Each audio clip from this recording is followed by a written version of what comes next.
Baik, kita lanjut ke soal yang keempat pada modul 9 yang terdapat pada modul 9 yaitu modul penerapan struktur data struct dan linked list.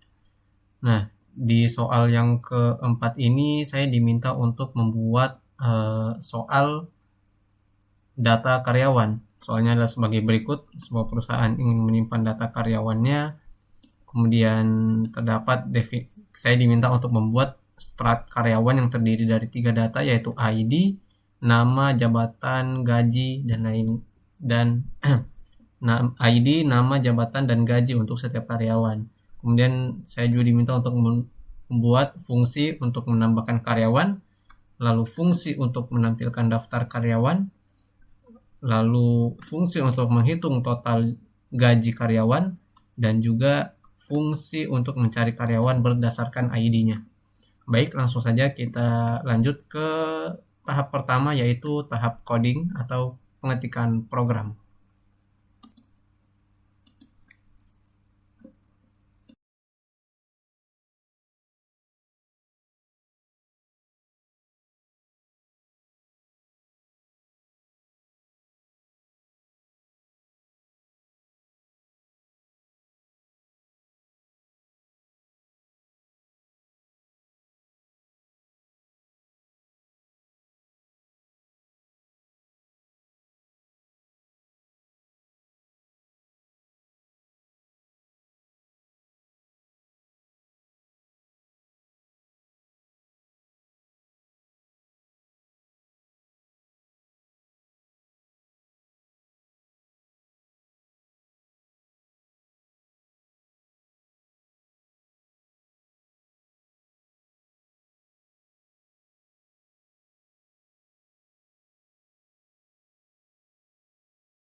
Baik, untuk proses codingnya sudah selesai, kita lanjut untuk coba run program ini.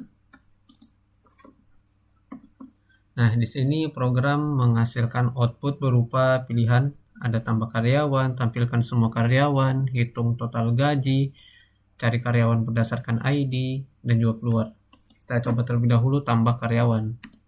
Nah, untuk ID-nya 1, nama karyawan misal Zuhdi, dan jabatan misal sekretaris. Gajinya let's say 10 juta.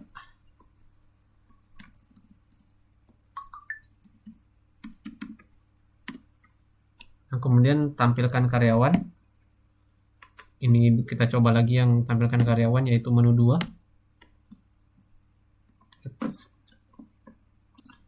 Oh maaf, sepertinya ada kesalahan. Baik. Ini.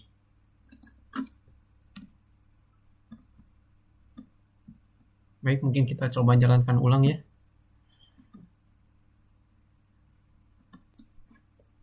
Mungkin kita coba menu yang nomor 2 terlebih dahulu, karena untuk menguji validasinya kita jalankan menu 2. Nah, di sini tertulis tidak ada karyawan, karena memang kita belum sama sekali menginput karyawan ke dalam program ini. Maka dari itu kita harus mulai dari menu ke 1 terlebih dahulu. Nah, di sini kita diminta untuk memasukkan ID karyawan, misal Zuhdi, ID karyawan 1, kemudian nama karyawan Zuhdi, jabatan misal CEO, gaji 100 juta.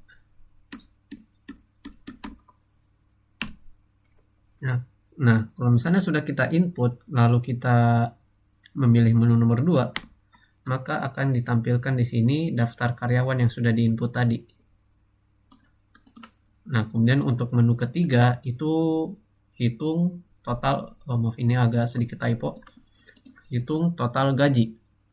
Nah, misal 3, nah maka akan ditotal gaji karyawan yaitu 100 juta. Mengingat cuma ada satu karyawan tadi, yaitu Zuhdi dengan gaji 100 juta, maka totalnya 100 juta. Nah, kalau misalnya kita tambah karyawan kedua, misal dengan gaji 50 juta, maka totalnya akan 150 juta. Kemudian cari karyawan berdasarkan ID, alias menu keempat, kita coba terlebih dahulu. Nah, di sini kita diminta untuk masukkan ID karyawan yang ingin dicari. Tadi kita menginput Zuhdi itu ID-nya 1, kita coba cari 1. Nah, maka di sini terdapat output karyawan ditemukan. ID 1, nama Zuhdi, jabatan CEO, gaji sekian. Nah, bagaimana kalau misalnya ID-nya itu tidak ada pada program ini, tidak pernah kita input sebelumnya? Ya, kita coba dulu, misal 7. Nah, maka program akan menampilkan output karyawan tidak ditemukan. Nah, kemudian menu yang terakhir yaitu menu kelima. Menu kelima adalah menu untuk menyelesaikan program ini, alias keluar. Nah, akan menampilkan output program selesai. Seperti itu. Baik, kita lanjut ke tahap kedua, yaitu tahap penjelasan.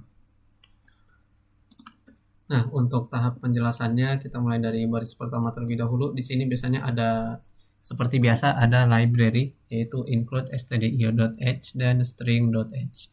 stdio.h itu digunakan untuk memanggil library standar pada bahasa C, seperti agar kita bisa menggunakan input-output seperti printf dan juga scanf.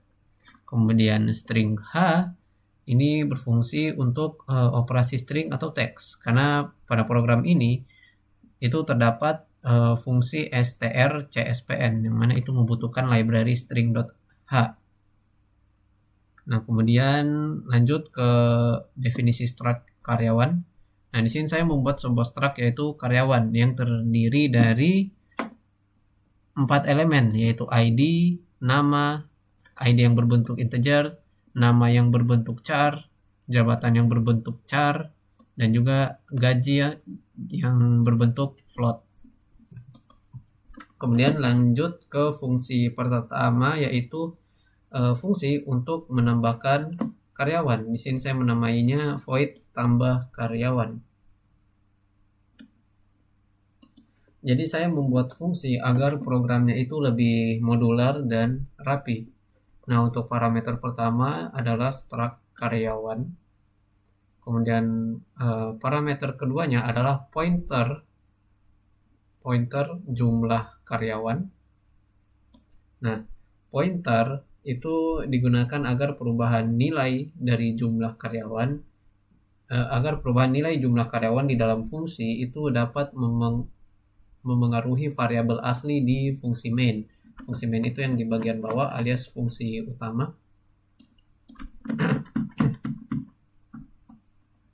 Nah, kemudian lanjut di sini kita diminta untuk melakukan penginputan. Di sini ada menginput ID karyawan menggunakan printf dan juga scanf. Nah, di sini di bagian scanf itu data dari ID yang kita masukkan itu disimpan ke karyawan index, kemudian ke jumlah karyawan. Kemudian ke jumlah karyawan yang artinya data baru dimasukkan ke posisi array berikutnya yang masih kosong. Kemudian di sini ada getChar juga. GetChar di sini itu digunakan untuk membersihkan karakter new line enter yang tertinggal di buffer input setelah scanf. Jika tidak dibersihkan, maka fgets berikutnya bisa langsung terbaca kosong. Kemudian dilanjutkan dengan menginput nama dari karyawannya. Oh iya, terlupa. Jadi di sini tadi ada operator titik ID ini tuh untuk mengakses alamat dari struct. Nah, karena di struct kan ada ID dan operator titik ini itu digunakan untuk mengakses struct tersebut. Nah, oke, kita kembali lagi ke input nama karyawan tadi. Di sini terdapat fgets. Nah, fgets ini itu digunakan untuk membaca string termasuk spasi. Nah, perbedaan antara fgets dengan scanf itu fgets itu digunakan untuk membaca satu baris teks termasuk spasi dari input sebagai string, sedangkan scanf itu digunakan untuk membaca input berdasarkan format tertentu dan biasanya berhenti membaca saat menemukan spasi atau new line.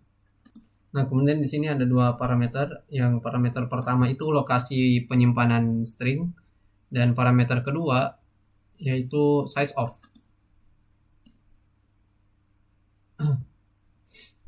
Nah, size of ini adalah operator untuk mengetahui ukuran memori suatu variabel di dalam byte.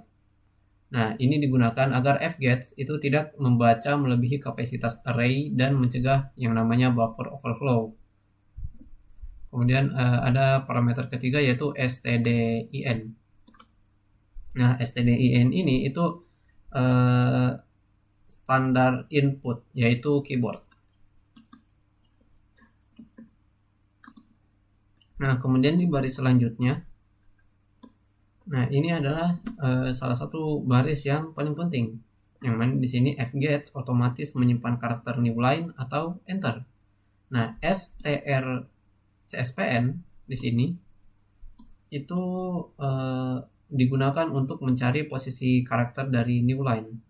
Untuk sintaksnya itu strcspn kemudian dilanjutkan dengan string. Seperti itu. Kemudian sama dengan 0.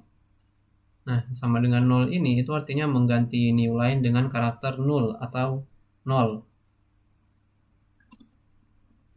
Nah, kemudian kita lanjut ke jabatan.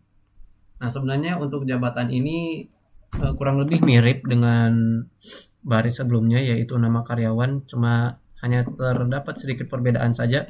Kalau yang tadi itu nama, di baris selanjutnya ini itu jabatan. Nah, kemudian kita lanjut ke gaji. Di sini kita diminta untuk menginput gaji dari seorang karyawan. Nah, kemudian di sini juga ada operator titik lagi. Nah, yang mana di sini itu untuk mengakses struct dari gaji. Makanya di sini ada operator titik gaji. Nah, kemudian selanjutnya di sini adalah jumlah karyawan plus plus. Nah, ini tuh digunakan untuk menambah jumlah data karyawan yang tersimpan setelah satu data baru berhasil diinput. Jadi kalau misalnya kita input data 1, kemudian input data 2, maka dia fungsi dari kode ini adalah untuk menambah data tersebut. Kemudian lanjut, setelah kita menginput semuanya, mulai dari ID, nama karyawan, jabatan, serta gaji, maka program akan menampilkan output karyawan berhasil ditambahkan menggunakan printf. Kita lanjut ke fungsi berikutnya, yaitu fungsi untuk menampilkan karyawan. Di sini saya menamainya fungsi void tampilkan karyawan. Nah, fungsi ini itu digunakan untuk menampilkan seluruh isi array karyawan. Di sini juga saya membuat variabel baru, yaitu variabel integer i, yang digunakan sebagai counter loop, karena saya menggunakan loop juga, yaitu for loop. Kemudian di sini ada percabangan, if jumlah karyawan sama dengan 0, ya di sini ada percabangan if jumlah karyawan sama dengan 0, maka dia akan mengeksekusi tidak ada karyawan. Kalau misalnya jumlah karyawan itu sama dengan 0 alias belum ada yang diinput sama sekali. Nah, jika jumlah karyawan itu tidak sama dengan 0, maka dia akan menampilkan daftar karyawannya. Lalu dilanjutkan dengan for loop di sini. For loop ini terdiri dari 3 bagian. Yang pertama itu inisialisasi, kemudian kondisi, lalu ada increment. Untuk inisialisasinya ini i sama dengan 0, kemudian kondisinya adalah ini i kurang dari jumlah karyawan, dan incrementnya adalah i plus plus. I sama dengan 0 artinya itu dia mulai dari indeks pertama, karena dalam pemrograman 0 itu artinya yang pertama. Kemudian i kurang dari jumlah karyawan itu artinya loop berjalan selama indeksnya masih valid. Kemudian i plus plus itu increment atau menambah i satu per satu. Lalu di sini ada print f, menampilkan output data daripada karyawan-karyawannya dari ID, nama, jabatan, dan juga gaji. Nah, di sini ada karyawan i.id, karyawan i.nama, dan lain-lain. Itu nama, jabatan, dan juga gaji. Nah, ini adalah akses elemen ke i dari array karyawan, gitu. Dari struct karyawan. Kemudian di sini ada .id. .id ini itu untuk mengakses ini struct untuk mengakses struct, karena struct kan tadi seperti yang kita tahu ada 4 elemen, dan operator titik di sini itu untuk mengakses dari struct tersebut. Jadi menyesuaikan ID, maka dia akan mengakses ID, kemudian nama akan mengakses nama, jabatan akan mengakses jabatan, gaji akan mengakses gaji. Jadi dia akan menampilkan data-data yang sesuai dengan indeksnya. Ke fungsi selanjutnya, yaitu menghitung total gaji. Nah, fungsi ini, jadi nama fungsinya itu float, hitung total gaji. Nah, tipe datanya adalah float, yaitu agar kita bisa membaca yang namanya angka desimal, data yang bersifat desimal. Yang artinya function ini itu akan mengembalikan nilai desimal bertipe float. Nah, untuk nama fungsinya itu seperti yang saya bilang tadi, hitung total gaji.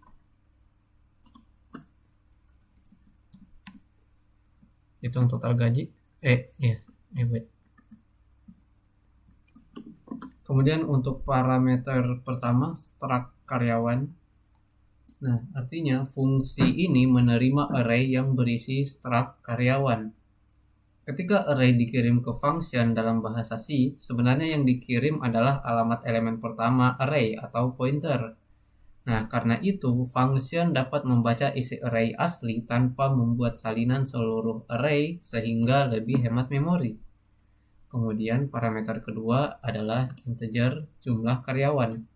Nah, ini digunakan untuk mengetahui berapa banyak data valid yang ada di dalam array. Karena kapasitas array adalah 100, maka tetapi belum tentu karena kapasitas array adalah 100, tetapi belum tentu semuanya terisi. Kemudian di sini ada integer i, deklarasi variabel untuk keperluan loop yang digunakan sebagai counter atau pencacah. Lalu di sini ada float total gaji sama dengan 0. Nah, variabel total gaji ini itu digunakan sebagai akumulator. Nah, akumulator sendiri adalah variabel penampung sementara yang nilainya terus bertambah selama proses loop itu berjalan. Untuk tipe datanya sendiri itu float, karena hasil penjumlahan gaji bisa berupa bilangan desimal. Nah, kemudian lanjut ke loop for. Loop for di sini adalah loop for di sini digunakan karena program harus menjumlahkan semua gaji satu persatu. Makanya kita menggunakan loop for. Nah, jadi menyesuaikan dengan jumlah gaji karyawannya, kemudian dijumlahkan satu persatu menggunakan increment.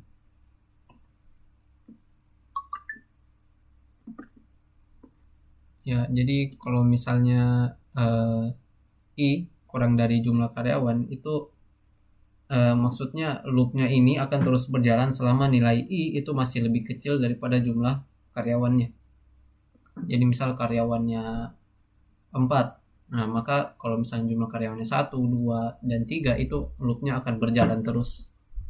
Nah, kemudian ini ada i++, jadi setiap loopnya selesai maka nilai i-nya itu bertambah 1, yang mana di sini artinya adalah gaji karyawan. Kemudian di baris selanjutnya di sini ada total gaji plus sama dengan karyawan i.gaji. Nah, baris ini itu merupakan inti dari proses penjumlahan total gaji. Nah, untuk karyawan i ini adalah digunakan berfungsi untuk mengakses elemen array pada indeks ke i. Nah, kemudian gaji, operator titik kemudian gaji ini tuh untuk mengakses struct karyawan yaitu gaji. Kemudian untuk plus minus ini itu disebut sebagai compound assignment operator, yang mana bentuk ini yang artinya itu kurang lebih total gaji sama dengan total gaji tambah karyawan i titik gaji, seperti itu. Kemudian di sini ada return total gaji. Nah, ini digunakan untuk mengembalikan nilai dari function ke pemanggil function. Nah, dalam hal ini mengembalikan isi variabel total gaji. Nilai tersebut nanti diterima oleh function main atau fungsi utama. Nah, kita lanjut ke fungsi selanjutnya, yaitu fungsi cari karyawan. Nah, fungsi ini itu digunakan untuk mencari data karyawan berdasarkan ID. Karena fungsi ini hanya menampilkan hasil pencarian dan tidak mengembalikan nilai, maka parameter pertamanya adalah struct karyawan. Nah, kemudian parameter keduanya adalah jumlah data yang valid dalam array. Dan parameter ketiga adalah parameter ketiga adalah ID yang ingin dicari. Nah, lanjut ke deklarasi variabel, yaitu variabel i yang digunakan untuk keperluan loop sebagai counter atau pencacah. Nah, kemudian di sini ada baris kode lagi, yaitu integer ditemukan sama dengan 0, yang artinya variabel ditemukan digunakan sebagai flag variabel atau variabel penanda. Kalau untuk nilai 0 itu artinya false atau belum ditemukan. Kalau 1 artinya true alias sudah ditemukan. Nah, di sini saya menggunakan 0 yang artinya false atau belum ditemukan. Dan konsep ini dalam algoritma itu disebut sebagai searching. Lanjut ke loop for. Nah, jadi loop for ini itu digunakan untuk melakukan pencarian linear atau linear search. Nah, linear search sendiri adalah metode pencarian data dengan memeriksa elemen satu persatu dari awal sampai akhir. Kemudian di sini ada percabangan if karyawan i.id sama dengan id. Nah, ini tuh percabangan ini tuh digunakan untuk membandingkan ID pada array dan juga ID yang diinput oleh user. Nah, jika ID yang diinput oleh user itu terdapat pada array, maka dia akan mengeksekusi baris 71 sampai 75, yaitu karyawan ditemukan, lalu disertakan ID, nama, jabatan, dan juga gaji berdasarkan ID yang kita input tadi. Nah, ingat baris 71 sampai baris 75 itu akan tereksekusi kalau ID yang kita input itu terdapat pada array. Kemudian di sini ada baris kode lagi ditemukan sama dengan 1, yang artinya jika data ditemukan maka flagnya berubah dari awalnya 0 itu menjadi 1. Lalu di sini ada break untuk menghentikan loopnya secara paksa. Karena datanya sudah ditemukan, maka kita tidak perlu melanjutkan pencarian ke elemen berikutnya. Nah, bagaimana kalau tidak ditemukan? Di sini saya menulis baris kode yaitu if tanda seru tidak ditemukan. Tanda seru ini semacam not atau negasi atau pertentangan, yang artinya jika ID yang kita input itu tidak ada pada array, maka dia akan menampilkan output karyawan tidak ditemukan. Nah, kita lanjut ke fungsi utamanya, yaitu fungsi main untuk menjalankan program ini. Nah, yang pertama di sini ada struct karyawan 100. Nah, saya membuat array struct di sini yang artinya program menyediakan tempat untuk menyimpan 100 data karyawan.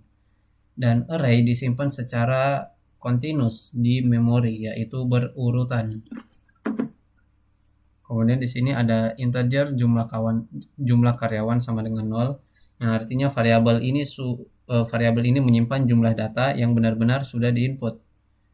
Kenapa di sini awalnya 0? Karena awalnya itu belum ada data. Kemudian di sini saya mendeklarasi dua variabel yaitu pilihan dan juga ID. Kemudian di sini di baris selanjutnya saya kembali menggunakan loop, yaitu do while loop. Nah, berbeda dengan while biasa, kalau do while ini akan menjalankan isi loop minimal 1 kali sebelum mengecek kondisinya. Nah, di sini akan menampilkan menu-menu apa saja yang tersedia pada program ini. Ada tambah karyawan, tampilkan semua karyawan, hitung total gaji. Mungkin saya ubah dulu.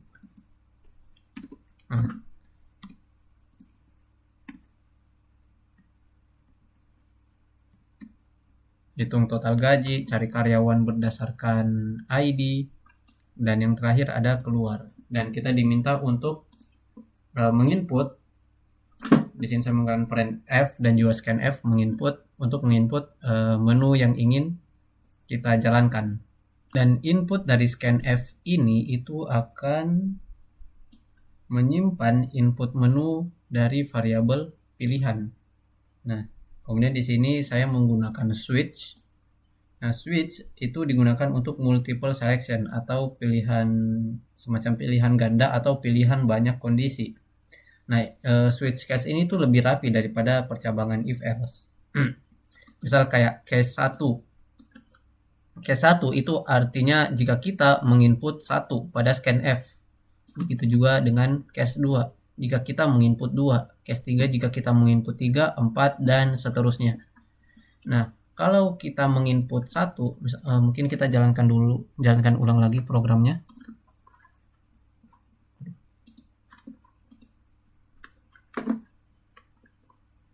Nah, misal kita input 1.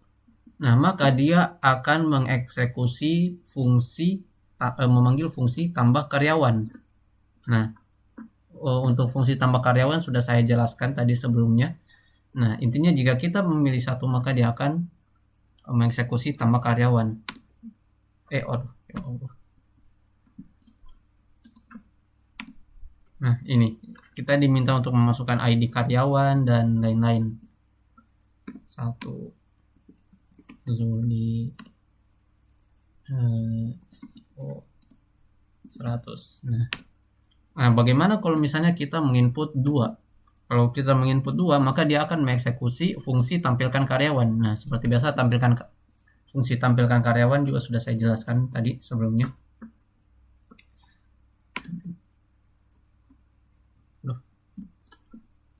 Kalau misalnya kita input 2, nah maka dia akan menjalankan fungsi untuk menampilkan daftar karyawan.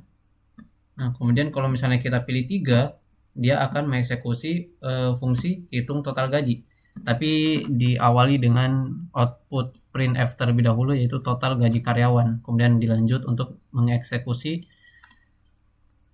fungsi hitung total gaji. Misal kita pilih di sini 3. Nah, total gaji karyawan adalah 100. Yang fungsi yang dieksekusi adalah fungsi hitung total gaji. Nah, kemudian lanjut ke case yang keempat.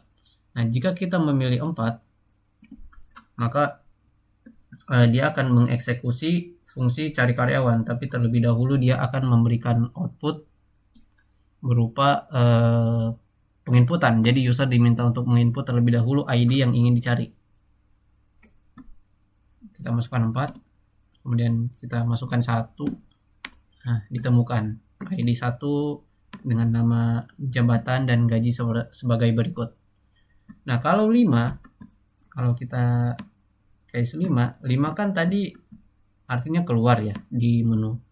Nah, maka dia akan menampilkan printf program selesai alias output program selesai. Misal kita pilih 5. Nah, program selesai. Kemudian default. Apa sih default ini? Ya, default ini itu adalah pilihan atau input selain daripada 1, 2, 3, 4, dan 5. Nah, misal di sini kan dari 1, 2, 3, 4, 5 kita input misal 7. 7 kan tidak ada pada opsi, tidak ada pada switch case. Maka dia akan mengeksekusi yang bagian default ini, alias pilihan tidak valid. Kita coba jalankan. Enter. Nah, di sini akan menampilkan output pilihan tidak valid. Kemudian di sini dilanjutkan dengan loop while. Nah, while pilihan tidak sama dengan 5, maka programnya ini itu akan berjalan terus. Jadi selama kita menginput selama menunya ini kita tidak menginput 5, maka programnya ini akan berjalan terus. Entah itu kita input 1, input 2, input 3, input 6. Intinya kalau bukan 5, programnya ini tidak akan berhenti. Lalu dilanjutkan dengan return 0 untuk mengakhiri program. Baik, mungkin cukup sekian untuk soal keempat. Kita lanjut ke soal kelima yang ada di modul 9, yaitu data klinik. Baik, sekian.